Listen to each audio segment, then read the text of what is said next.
Alright, here, collect data. Try that. I only got a little. Sometimes the glass is a bit soft.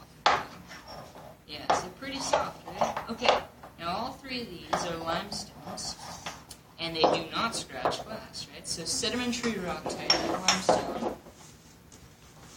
Does sandstone scratch glass? Yeah, before we do it, why might you say yes or no? What's sandstone composed of? What mineral, mainly? Show me what mineral. That's a good one. And what's that? Quartz. Quartz and Yeah. silica sand. Now, if quartz makes up sandstone, and quartz is a what on the Mohs scale of hardness? 7. Yeah. So, if quartz scratches glass, and quartz is the main constituent of sandstone, would sandstone scratch glass? We would think so. Let's try it. That does, yeah. Try sandstone. Yes, all different types of sandstone. Sorry, quartz. Try the air coast too. Maybe your close to Yeah. Here, if you lay it down and just streak it like that. There you go. Yes. So right away you can differentiate between a limestone and a sandstone because your quartz No, let's check component these of that. over here. Yeah. Let's try that. So extrapolating outwards, if we add heat and pressure to sandstone and limestone, we get, respectively, your quartzite and your marble. I don't see anything. Ah, so what might be the derivative of that? It might be the limestone. So this might be marble, right? Now, let's scratch this glass. Here, put it down. Scratch on top. There you go. Oh, look. Does that scratch? Not really. It might be marble too. Because this. Here, let's let him do the last one. Different types Yeah. of marble. Exactly. So you have different types of limestone, right? Now, does that scratch? Oh, yes. Look at that. There's the quartzite. There's the quartzite. Now, how did you know that this is quartzite and this is sandstone? Look closely. What do you see? I can see it. We can barely see the grains in here. Yes. We can So what happens with heat and pressure? They start to They squish together, right? No Yes, pore we can spaces. barely see it. So here you actually see almost rounded little grains. Sorry, we don't have to. We can see a lot. Here, you see almost like squished, compacted, completely molded together. Yes. Like these, we can actually see them.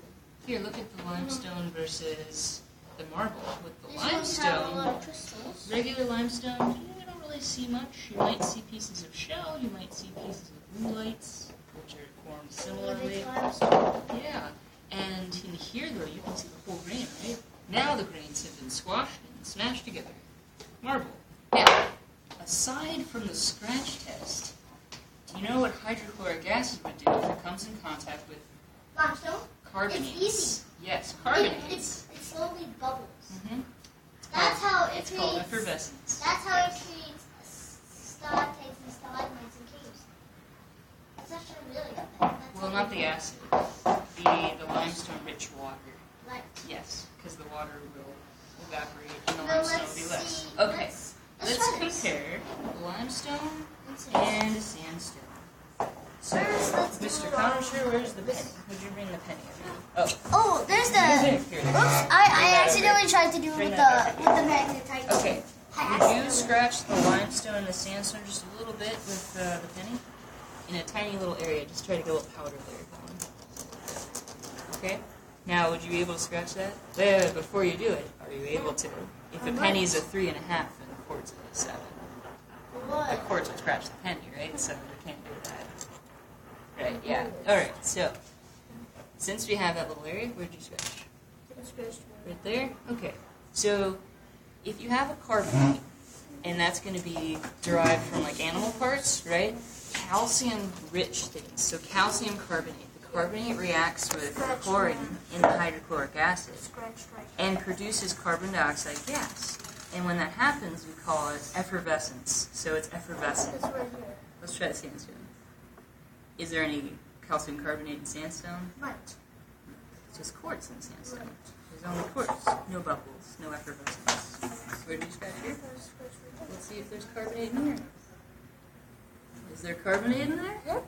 There you go. Look at that, carbon dioxide being released. Okay, now let's extrapolate to the metamorphic derivatives. Good idea. Maybe they'll act the same way. Do you think quartzite would contain carbonate if sandstone does not? Nope. No, right? Because quartzite same comes from grade. sandstone. No, let's try. Wait. What about if limestone contains carbonate, would Then- marble fits? Do you think? Let's scratch everything. Let's find out. Metamorphic rocks usually get a little harder, so it's harder to scratch. But it should still have the same properties, right? It'll still contain carbonate. Alright, let's try it in the quartzite just for fun. Nope, that stands. Your principle holds. They wouldn't have it. Okay, if marble is from a limestone, and they're both carbonates, well, look at that. Marble still contains carbonate as well. Oh, I see real smoke. Yeah, that's all because of the reaction, the chemical reaction. Carbon dioxide.